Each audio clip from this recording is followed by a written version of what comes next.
ఉండేది 5 కోట్లు అయితే 7 కాన్స్టిట్యున్సీలకి 7,49 4,90,00,000కి మన కాన్స్టిట్యున్సీకి 70 లక్షలు వస్తుంది. ఆయన మంత్రి అవ్వడం మన అదృష్టం. ఒక సామాన్యుడి మంత్రి అయితే ఇలా ఉంటుంది. దానికి కూడా మాకు మెసేజ్లు పెడుతున్నారు. శ్రీనివాసరావు గారు బేవరనే కాదండి ఎంపీ, మనకు కూడా ఎంపీ కూర్చొని ఎమ్మెల్యే గారు అంటాడు. ఆయన తెలియదండి, ఆయన బేవరానికి ఎమ్మెల్యే ఇక్కడికి ఎమ్మెల్యే తెలియదా?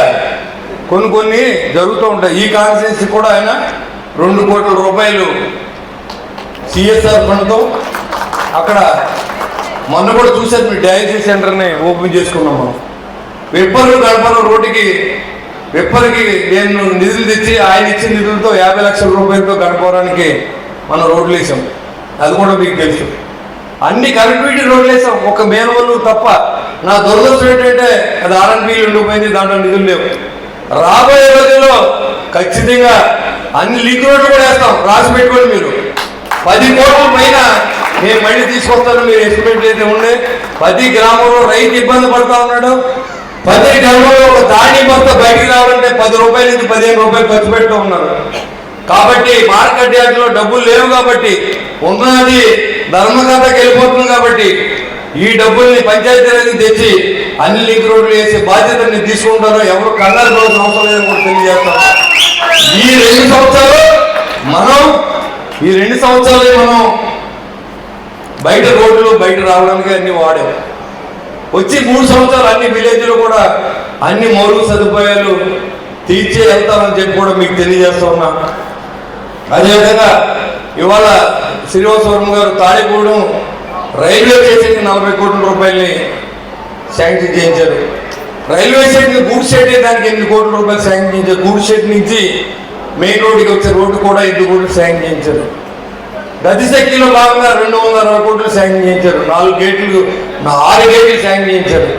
జోగులపాలెం, పత్తిపాడు, మారంపల్లి, నవాబాలెం ఈ రకంగా ఆయన శాంక్షన్ చేయించారు. పనులు కూడా మొదలవుతాయి. చాలామంది మనం గెలిచిన అన్నీ అయిపోతాయి, తెల్లవారుదప్పుడు అంతా మార్చేయాలంటే ఒక రోడ్డు వేయాలంటే కనీసం 6 నెలల సంవత్సరం పడుతుంది. అది గుర్తుపెట్టుకోండి. ఎంత ప్రాసెస్ ఉంటుంది, ఎంతమంది తిరగాలో మీకు తెలీదు. కానీ అదేది మీకు అక్కర్లేదు.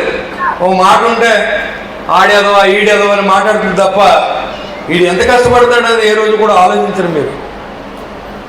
అది కూడా ప్రజలకు మనం తెలియజేయాలి. పని చేసేవాడికి కష్టమంతా అవుద్ది, ఇంట్లో పడుకున్నవాడు కష్టమంతా అవుతుంది. ప్రజలు ఎంతో కష్టపడి మనం గెలిపించారు.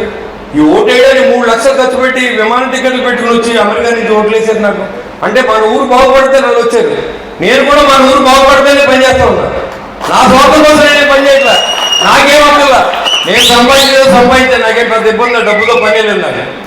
కానీ అయినప్పుడు కూడా ఏదో రకమైన ఇబ్బంది పెట్టి కార్యక్రమం, ఏదో పోస్ట్ పెట్టడం మేము కూడా పెడతాం. ఈ కాడి నుంచి చూద్దాం, మేము కూడా పెడతాం, దానికి ఏమి ఇబ్బంది లేదు.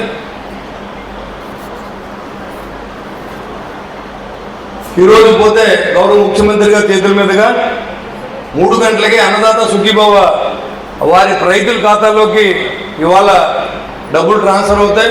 ఇదో శుభదినం, రైతులందరూ కూడా శుభవార్త తెలియజేస్తున్నాం.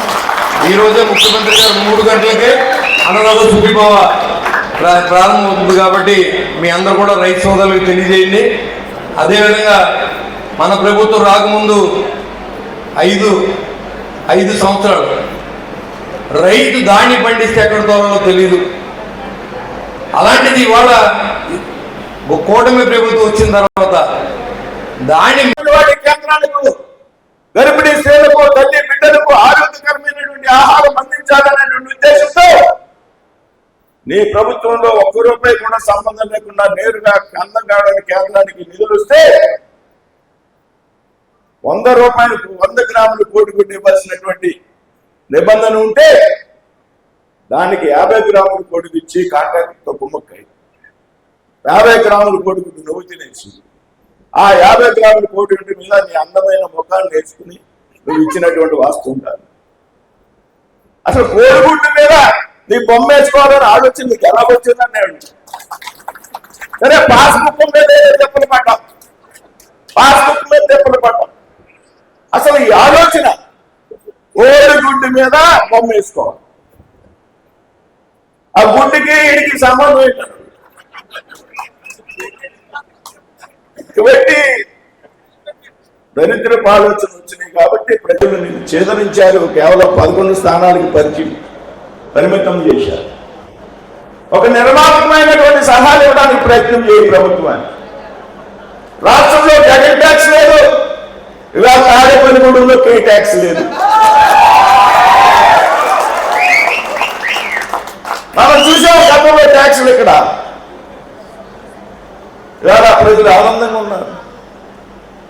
రోడ్లు బ్రహ్మాండమైన రోడ్లుగా తాడేపల్లిగూడెం అసెంబ్లీలో ఉన్నాయి. నేను భీమవరం నుంచి వచ్చి విజయవాడ వెళ్ళాలంటే ఆ పాత ఎన్హెచ్ రోడ్డు ఏదైతే ఉందో జిఎన్టీ రోడ్డు వెళ్ళలేనటువంటి పరిస్థితి. ఆ రోడ్డు మీద ప్రయాణం చేయలేక నేను అలా అవసరం నుంచి విజయవాడ పోయేవాడిని.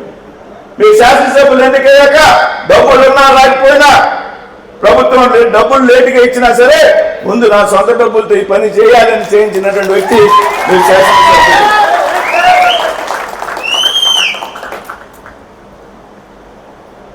చాలా సందర్భాల్లో కాంట్రాక్టులు ముందుకు రాకపోతే బిల్లు రాబోయేమో రాష్ట్ర ప్రభుత్వ ఖజానాలో డబ్బులు లేవు